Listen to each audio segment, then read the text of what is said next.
Hi எல்லாருக்கும் வணக்கம். இன்றைக்கு வந்து நல்ல சுவையான இறால் பிரட்டல் கறி எப்படி செய்கிறதுன்னு சொல்லி இந்த வீடியோவில் பார்க்கலாம். இந்த இறால் பிரட்டல் வந்து புட்டு சோறு அதுகளோட சாப்பிட்றதுக்கு ரொம்பவே சூப்பராக இருக்கும். யாழ்ப்பாணத்து முறையில் நல்ல சுவையான இறால் கறி எப்படி செய்கிறதுன்னு சொல்லி வாங்க வீடியோக்குள்ளே போய் பார்க்கலாம்.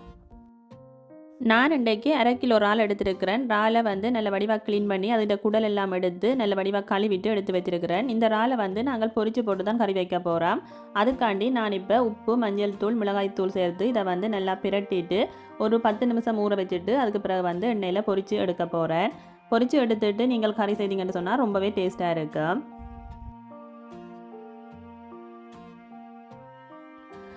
எண்ணெயை சூடாக்க வச்சிருக்கிறேன். எண்ணெய் சூடானதுக்கு பிறகு நாங்கள் ஏற்கனவே ஊற வச்சிருந்த இறாலை இந்த எண்ணெயில் போட்டு பொரித்து எடுத்துக்கொள்ளுவோம். நல்ல முருகலாக பொரித்து எடுத்தீங்கன்னு சொன்னால் தான் கறி வந்து ரொம்பவே சூப்பராக இருக்கும்.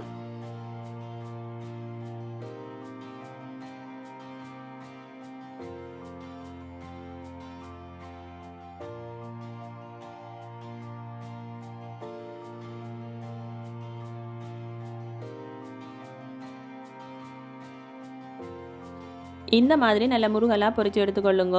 இப்போ வந்து நான் நிறவாசி இறால் தான் போட்டு பொரிச்சிருக்கிறேன். இனி வந்து மிச்சம் இருக்கிற இறாலையும் பொரித்து போட்டு கறி எப்படி செய்கிறதுன்னு சொல்லி பார்க்கலாம்.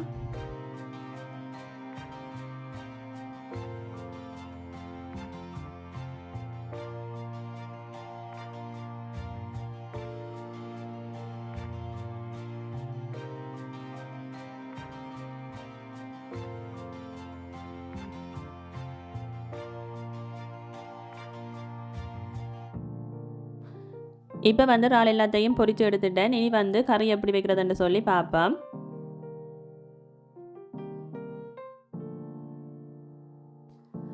ஒரு பேனை வந்து சூடாக வச்சுட்டு அதுக்குள்ளே எண்ணெய் கொஞ்சமாக சேர்த்துருக்கிறேன். எண்ணெய் சேர்த்ததுக்கு பிறகு இதுக்குள்ளே பெருஞ்சீரகம் சேர்த்துக்கொள்கிறேன்.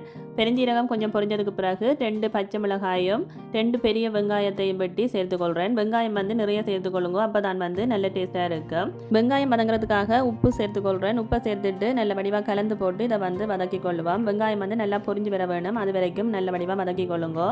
இந்த மாதிரி நல்லா வதக்கினதுக்கு பிறகு அடுத்ததாக நாங்கள் வந்து இதுக்குள்ளே கறிவேப்பிலை வந்து சேர்த்துக்கொள்ளுவோம். கறிவேப்பிலை வந்து கொஞ்சம் கூட போட்டிங்கன்னு சொன்னால் கறி நல்ல வாசமாக இருக்கும். அடுத்ததாக வந்து இஞ்சி பூண்டு பேஸ்ட் வந்து சேர்த்துருக்கிறேன். இஞ்சி பூண்டு பேஸ்ட்டையும் சேர்த்துட்டு நல்ல வடிவாக வதக்கி கொள்ளுவோம். இஞ்சி பூண்டு பேஸ்ட்டை சேர்த்து ஒரு 2 நிமிஷம் வதக்கிட்டு அதுக்கு பிறகு நான் தக்காளி பழம் சேர்த்துருக்கிறேன். ஒரு பெரிய பழுத்த தக்காளி பழத்தை கட் பண்ணி சேர்த்துருக்கிறேன். தக்காளி பழத்தை சேர்த்துட்டு மூடி போட்டு அவிய விட்டிங்கன்னு சொன்னால் சீக்கிரமாக மசிஞ்சு வந்துடும்.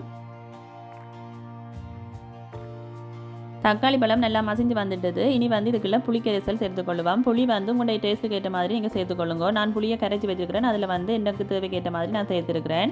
புளியை சேர்த்துட்டு அதுக்கு பிறகு வந்து கறித்தூள் சேர்த்துக்கொள்கிறேன். கறித்தூள் வந்து 1.5 கரண்டி போட்டிருந்தேன். நான் கறித்தூளையும் சேர்த்துட்டு ஒரு 2 நிமிஷம் வதக்கி விட்டுக்கொள்ளுவேன். தூளை சேர்த்து 2 நிமிஷம் வதக்கினதுக்கு பிறகு நான் இப்போ தண்ணி சேர்த்துருக்கிறேன். தண்ணி வந்து கொஞ்சமாக சேர்த்துக்கொள்ளுங்க. நாங்கள் வந்து பிரட்டல் கறியாக தானே வைக்க போகிறோம், அதால் நிறைய தண்ணி விட தேவையில்லை. கொஞ்சமாக தண்ணி விட்டு அதை வந்து இப்போ கொதிக்க வைக்கலாம். கறி வந்து நல்லா கொதிக்க வலிக்கிட்டது. இந்த நேரத்தில் நாங்கள் வந்து பொரித்து வச்சிருக்கிற இறாலை இதோட சேர்த்துக்கொள்ளுவோம். இறாலை சேர்த்து நல்ல வடிவாக கலந்து விட்டுட்டு இதை திரும்பவும் மூடி கொதிக்க விட வேணும். அந்த தண்ணி வந்து நல்லா வற்றி வர வேணும், அது வரைக்கும் நாங்கள் இதை வந்து கொதிக்க வைக்கணும்.